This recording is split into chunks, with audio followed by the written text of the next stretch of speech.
There is a story about a man named Epictetus. Before he was a philosopher, he was a slave. His leg was broken by his master, some accounts say deliberately, twisted in an act of casual cruelty. And as the bone snapped, Epictetus did not scream, did not beg, did not curse the man standing over him. He simply said calmly, "You will break my leg." And when it broke, he added, "Didn't I tell you that you would?" That single sentence contains more power than most people discover in an entire lifetime.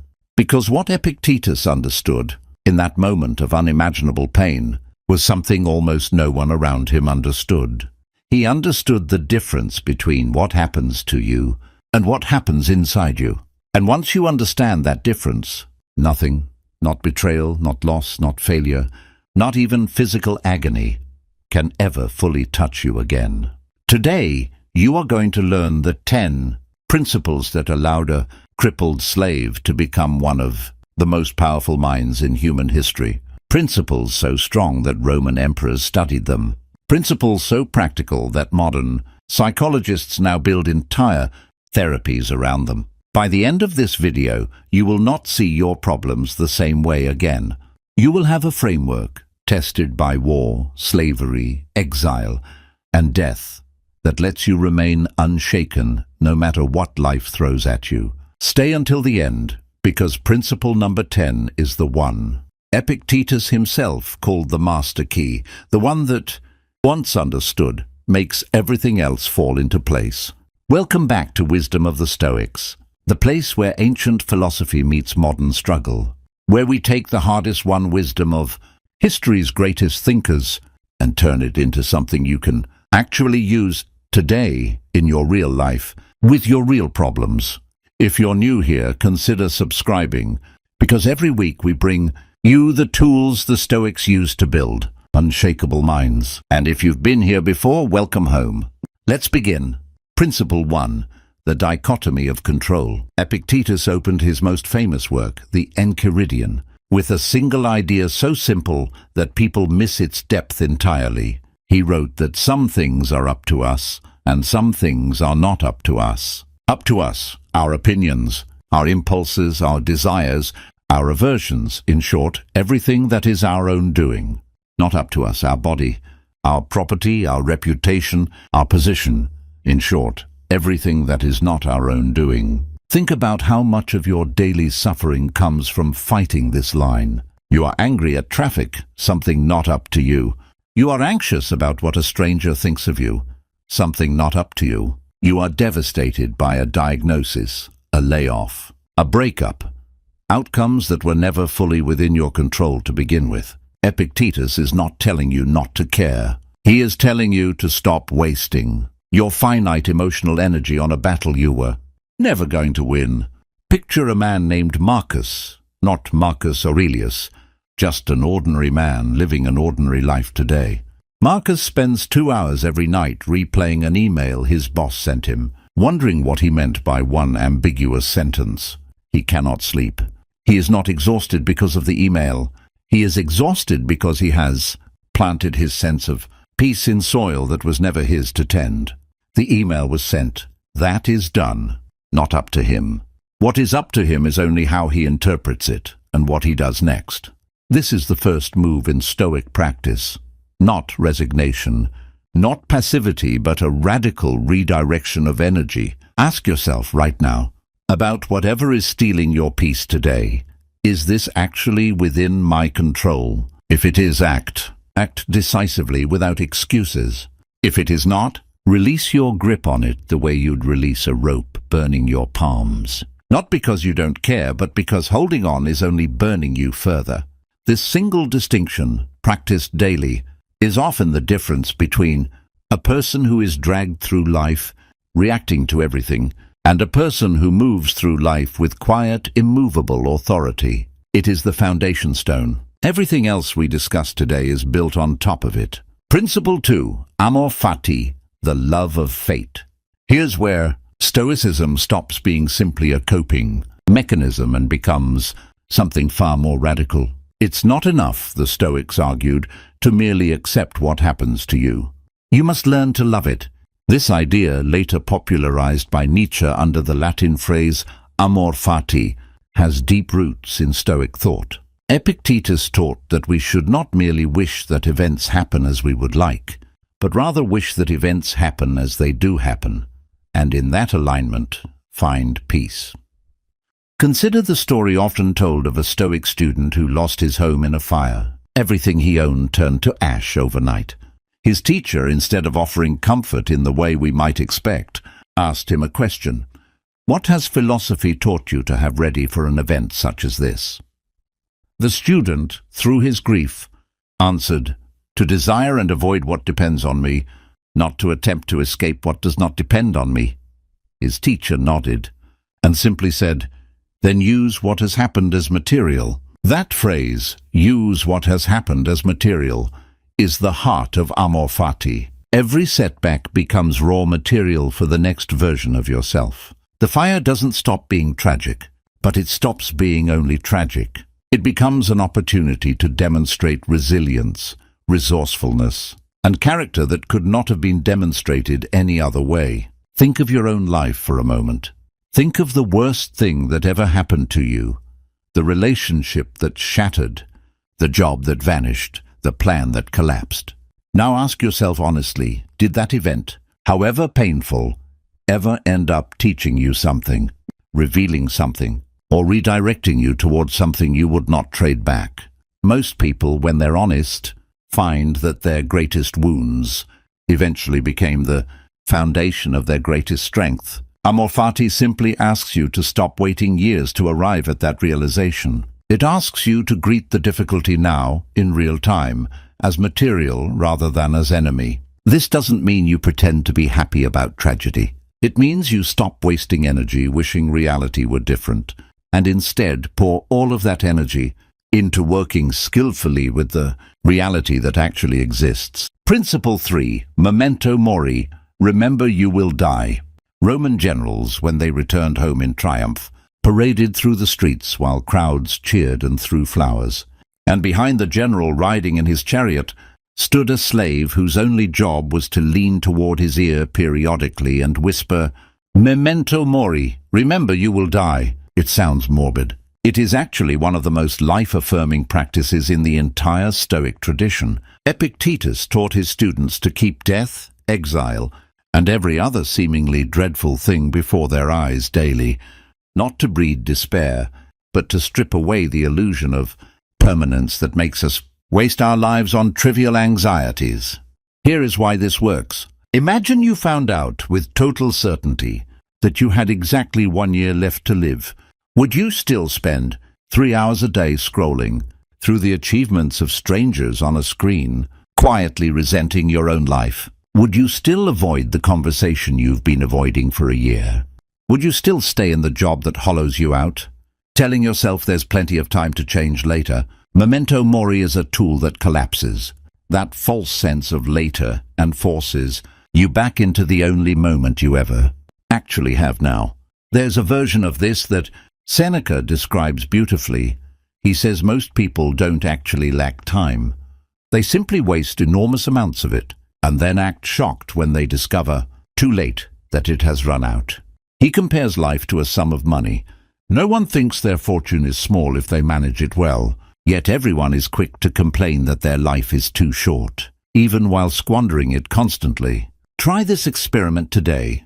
At some point, pause and genuinely ask yourself, if I knew I would die tonight, is this how I would want to have spent today? Not as a source of anxiety, but as a source of clarity. Memento mori is not about fearing death. It's about using the fact of death as a filter, a way of instantly identifying what actually matters and discarding everything else with total confidence. Principle 4, premeditatio malorum, the premeditation of evils. If memento mori is remembering that death is coming, premeditatio malorum is imagining in advance everything else that might go wrong, deliberately, calmly and specifically, so that when hardship arrives, you are never caught off guard. This might sound like the opposite of positive thinking, and in a sense, it is.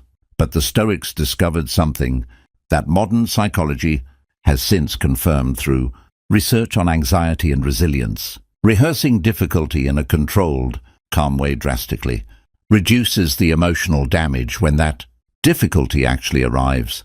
Picture two travelers about to board a flight. The first has never once considered that the flight could be delayed. The moment it is delayed, he is thrown into rage, texting furiously, radiating fury at the gate agent who has no control over the weather. The second traveler, before ever leaving home, quietly thought through the possibility. The flight might be delayed. My luggage might be lost. My plans might need adjusting. When the delay actually happens, he simply nods, opens a book, and adjusts his afternoon. Same event. Two entirely different experiences. The difference was not luck. It was preparation of the mind. Epictetus urged his students to say to themselves, before setting out to the public baths, which in Rome could be crowded, chaotic, occasionally theft-prone places, I am going to encounter people who push, people who insult, people who steal. This wasn't pessimism. It was inoculation. If those things happened, he was ready. If they didn't happen, he was pleasantly surprised. Either way, he won. Try applying this before a difficult meeting, a hard conversation, a flight, a first date, a medical appointment. Spend 60 seconds beforehand imagining, without flinching, the worst reasonable outcome. Not to manifest doom, but to remove its power to shock you. You will find that the imagined version is almost always worse than what actually happens, and that, simply by rehearsing it, you've already survived it once in your mind. Principle 5. The discipline of assent. Here's a principle that sounds abstract at first, but is, in practice, one of the most immediately usable tools in this entire list. Epictetus taught that it is not events that disturb people, but the judgments we form about those events. A closed door is just a closed door until we assign it the meaning, this is a disaster. A harsh comment is just sound waves until we assign it the meaning, I am worthless. The event and our judgment of the event are two separate things, and between them lies a small but crucial gap where we have a choice. This is called the discipline of assent, the practice of pausing before you agree with the first impression your mind hands you, and examining whether that impression is actually true. Imagine receiving a text message from a close friend that simply says, "We need to talk." Instantly, your mind may race, something is wrong. They're angry with me, this is bad news. Notice, none of that is contained in the 4 words of the text. Your mind manufactured an entire narrative, and then reacted to the narrative as though it were fact. The discipline of assent asks you to catch that process in motion. To say to your own mind, this is only an impression, not yet a fact. Let me withhold judgment until I actually know more. This single habit, practiced daily, can dissolve enormous amounts of unnecessary suffering. Most of the pain in a normal day doesn't come from what actually happens. It comes from the story we instantly and unconsciously attach to what happens. Epictetus is essentially teaching an ancient form of what modern cognitive therapists now call cognitive reframing, except he was teaching it 2,000 years before it had a clinical name. Next time you feel a sudden spike of anxiety, anger, or dread, try pausing for just 3 seconds and asking, what actually happened? In plain fact, without my interpretation added. You'll often find the raw fact is far smaller and far more survivable than the story your mind built around it. If this is resonating with you so far, take a moment to hit that like button. It genuinely helps this channel reach more people who need to hear this. And if you want more of this kind of practical, no-fluff philosophy, subscribing means you won't miss what's coming next. Now let's continue, because the next principle is one Epictetus lived out under some of the harshest conditions imaginable. Principle 6. Voluntary discomfort. At first glance, choosing discomfort on purpose sounds completely irrational. After all, modern life is built around making everything easier. We spend money on convenience, comfort, and entertainment, because we've been taught that an easier life is automatically a better life. The Stoics challenged that belief. They practiced something known as voluntary discomfort. the deliberate decision to step away from comfort in small, controlled ways so that comfort would never become something they depended on. Their goal wasn't to suffer. Their goal was freedom. Seneca often described setting aside certain days to eat the simplest food, wear rough clothing, and live with fewer comforts than usual. During these moments, he would ask himself, "Is this really the condition I was so afraid of?" He wasn't punishing himself or trying to prove how tough he was. He simply wanted to test his fears against reality. Again and again he discovered that life without luxury was still manageable. His fears had been far greater than the actual experience. That lesson is just as valuable today. Most of our anxiety comes from imagining what might happen if we lose the things we've grown attached to. We fear losing money, comfort, technology, or convenience because we've convinced ourselves that happiness depends on them. But when you willingly spend a day eating simple meals, sleeping on a hard surface, taking a cold shower, or staying away from your phone, something powerful happens. You realize that you can survive without those comforts. The fear begins to weaken, because you've already experienced what you once thought was unbearable. Think about two different people. One has never gone a single day without air conditioning, hot showers, a soft bed, or constant entertainment. Deep inside, they quietly worry about losing those comforts, and that fear influences many of their choices. They avoid risks because they don't want to lose the lifestyle they've become dependent on. The other person occasionally chooses discomfort. They skip a meal, spend a day offline, take cold showers, or live more simply for a short time. Instead of becoming weaker, they become more confident because they've proven to themselves that comfort is a luxury, not a necessity.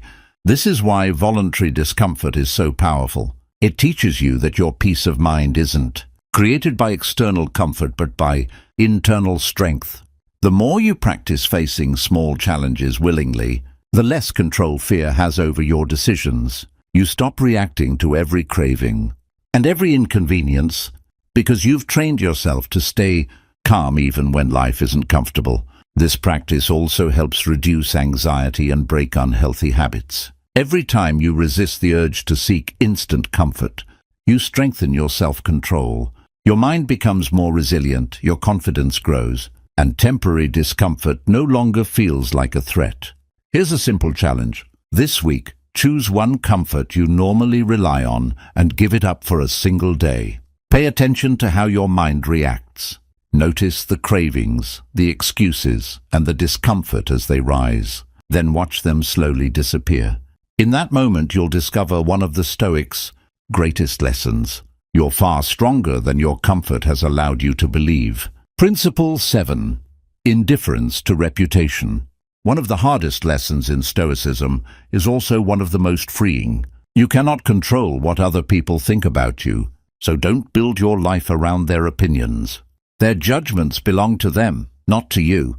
The moment you stop chasing approval, you begin to experience a level of freedom that most people never reach. Epictetus explained this idea with remarkable clarity. If someone criticizes you and what they say is true, accept it, learn from it, and become a better person. But if the criticism is false, why allow it to disturb your peace? A lie doesn't become reality simply because someone believes it. Instead of wasting energy defending yourself against every opinion, focus on living in a way that reflects your values. Growth comes from truth, not from the fear of being disliked. The problem is that many people spend their entire lives performing for an invisible audience. They choose their clothes, filter their words, post on social media, and even make life-changing career decisions based on what they think others will approve of. Without realizing it, they give strangers the power to shape their identity. The Stoics believed this was one of the greatest forms of self-imposed slavery. No one has authority over your peace unless you choose to hand it to them. Epictetus shared another powerful lesson. Imagine feeling disappointed because you weren't invited to an important event or recognized for your achievements. His response was simple. If earning that invitation required pretending to be someone you're not, sacrificing your principles, flattering the wrong people, or abandoning your integrity, then missing out wasn't a loss at all. In reality, you protected something far more valuable, your character. We only feel rejected because we've mistakenly connected our self-worth to other people's approval. This doesn't mean you should ignore everyone or become emotionally distant. Wise advice should always be welcomed, no matter who it comes from. But there's an important difference between accepting helpful feedback and allowing someone's opinion to define your value. Your character, your integrity, and your own judgment should always come first. Other people's opinions can provide information, but they should never become the final verdict on who you are. Take a moment to reflect on your own life. How many decisions have you made simply because you were afraid of being judged? How many opportunities have you avoided because you worried about criticism or rejection? For most people, the answer is far more than they'd like to admit. Every time you let fear of opinion guide your choices, you surrender a piece of your freedom. The Stoics remind us that real confidence isn't built on praise, popularity, or recognition. It comes from knowing that your actions are guided by your principles rather than by the changing opinions of others. The day you stop measuring your worth through applause or criticism is the day you begin living on your own terms, and that is one of the greatest forms of freedom any person can achieve. Principle 8. The view from above. Marcus Aurelius, who studied deeply from Epictetus's teachings, even though they never met in person, described a mental exercise now sometimes called the view from above. He encouraged himself to imagine rising up, higher and higher, above his city, above the empire, above the entire earth, watching human affairs shrink into tiny specks, armies marching, weddings, funerals, market squares, all of it reduced to barely visible movement on the surface of a small blue globe. The purpose of this exercise was not to make life feel meaningless. It was the opposite, to place our immediate anxieties into proper scale. The argument you had this morning, the mistake you made in a meeting, the comment someone posted about you online, from this elevated vantage point, all of it becomes almost comically small. And once you see how small it is, you stop giving it the enormous emotional weight your nervous system instinctively wants to give it. Try this exercise yourself right now, wherever you're watching this. Picture the exact worry currently sitting in your chest. Now imagine rising above your house, above your street, above your city, high enough to see the curve of the earth, the lights of distant cities, the vast darkness of space surrounding this one fragile, glowing planet. Somewhere down there is your worry. From up here, can you even find it? This is not a trick to dismiss real problems. It's a tool to correctly calibrate how much space a problem deserves in your mind versus how much space your anxiety is currently giving it. Ancient Stoics used this exercise regularly, especially before difficult decisions, arguments, or moments of grief. It resets perspective in a way that almost nothing else can. Because it doesn't argue you out of your emotions, it simply reminds your mind of the true size of the stage you're standing on. Marcus Aurelius took this exercise even further in his private writings, extending the perspective not just across space but across time. He would remind himself of the vast stretches of history before his birth and the vast stretches that would follow after his death, noting how brief and small his own portion of existence truly was in comparison. He would think of great empires that once seemed permanent and had already crumbled into dust by his own lifetime, and use this to loosen his grip on the idea that his own current circumstances were uniquely permanent or uniquely important. This wasn't meant to induce despair about insignificance. It was meant to induce a kind of calm humility, the recognition that whatever crisis feels all-consuming today will, from a wider vantage point, be barely a footnote. There's a practical version of this exercise that doesn't require imagining outer space. Simply ask yourself, will this matter in 5 years? Will this matter in 1 year? Will this matter next month? For the vast majority of daily frustrations, a rude comment, a delayed response, a minor mistake at work, the honest answer is no.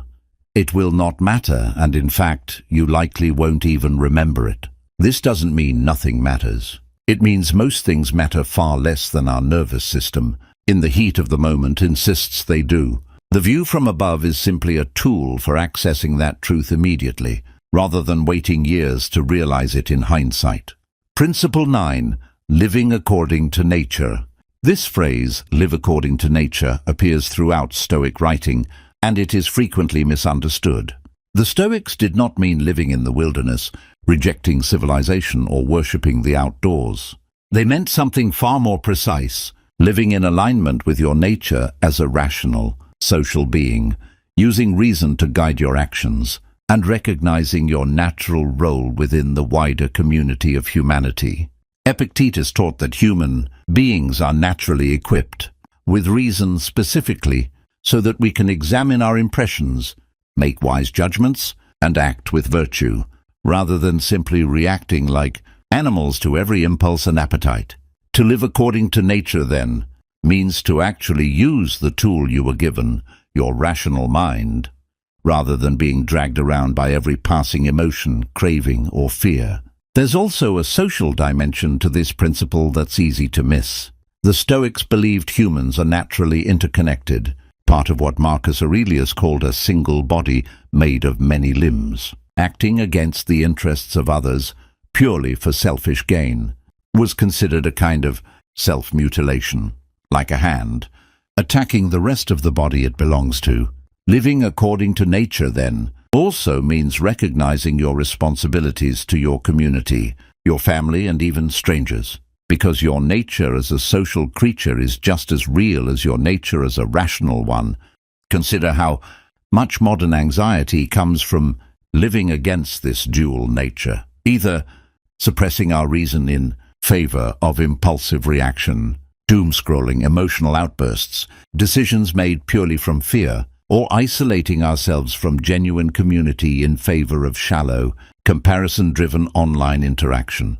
The Stoic prescription is remarkably simple to state, even if difficult to practice. Think clearly before you act, and remember you are not separate from the people around you. Their well-being and yours are quietly, permanently intertwined. There's a useful way to test whether a particular action aligns with living according to nature. Ask yourself 2 questions before any significant decision.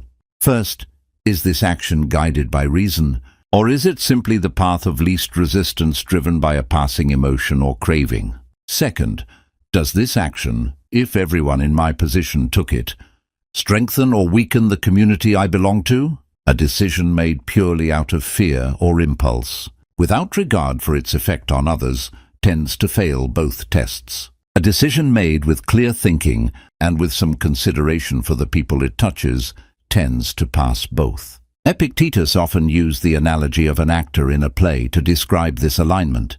He said that we do not get to choose the role we're assigned in life. Whether we're born wealthy or poor, healthy or sick, in a stable time or a chaotic one, but we do get to choose how well we play whatever role has been given to us. A skilled actor playing a beggar performs that role with just as much excellence as a skilled actor playing a king, because the excellence lies in the performance, not in the status of the character. Living according to nature, in this sense, means committing fully to playing your actual role.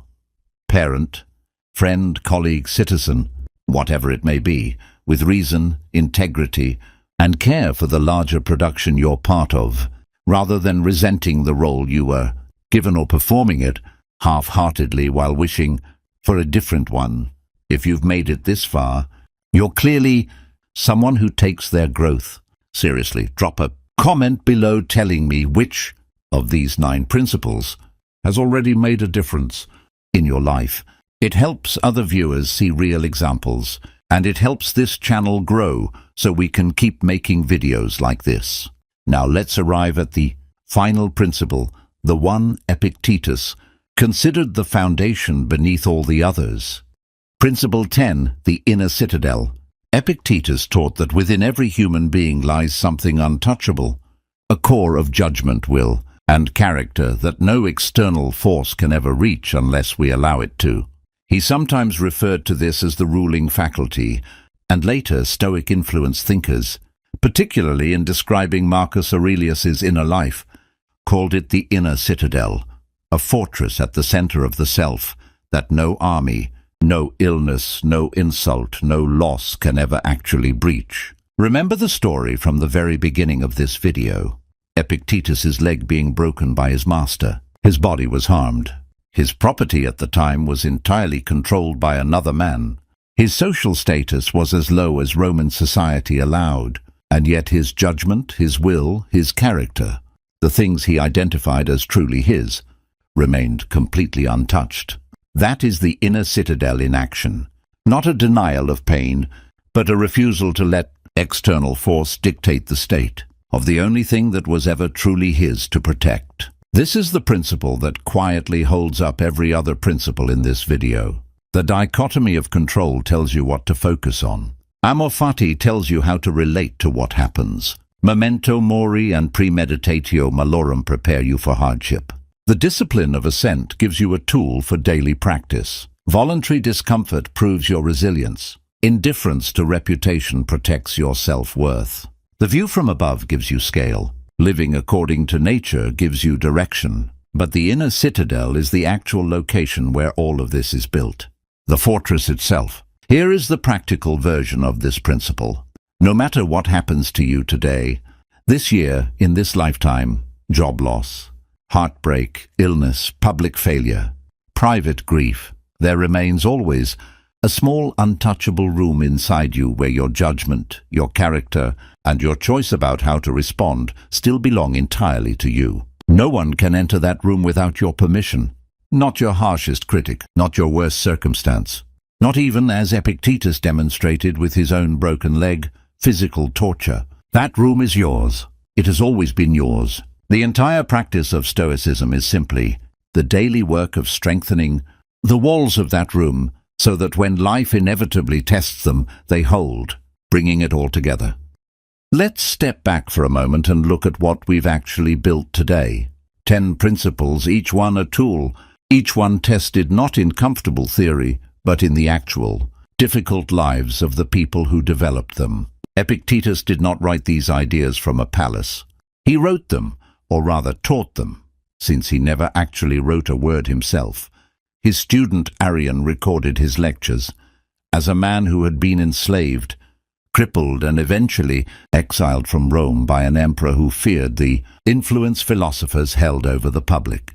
Despite all of that, or perhaps because of all of that, he built one of the most resilient and useful philosophical systems in human history. The remarkable thing about these 10 principles is that they don't require you to change your circumstances at all.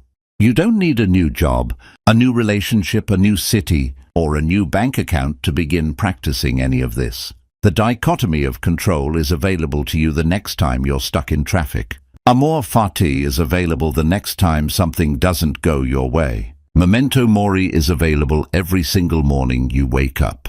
Premeditatio malorum is available before every difficult conversation you're dreading. The discipline of assent is available the very next time your phone buzzes with a message that makes your stomach drop. Voluntary discomfort is available the next time you're tempted to reach for the easiest, softest option. Indifference to reputation is available the next time you catch yourself performing for an imagined audience. The view from above is available any time you close your eyes and choose to rise.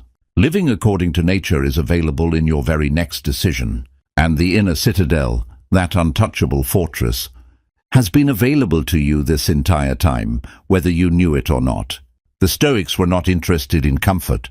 They were interested in strength, the kind of strength that doesn't depend on good luck, favorable circumstances, or the approval of others.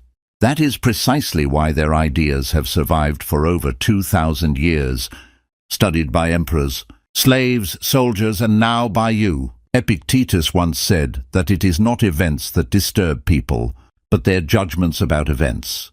If there is one sentence to carry with you after watching this video, let it be that one, because within it lies the entire promise of Stoicism. You may not control what happens to you, but you have always controlled, and will always control, the fortress within.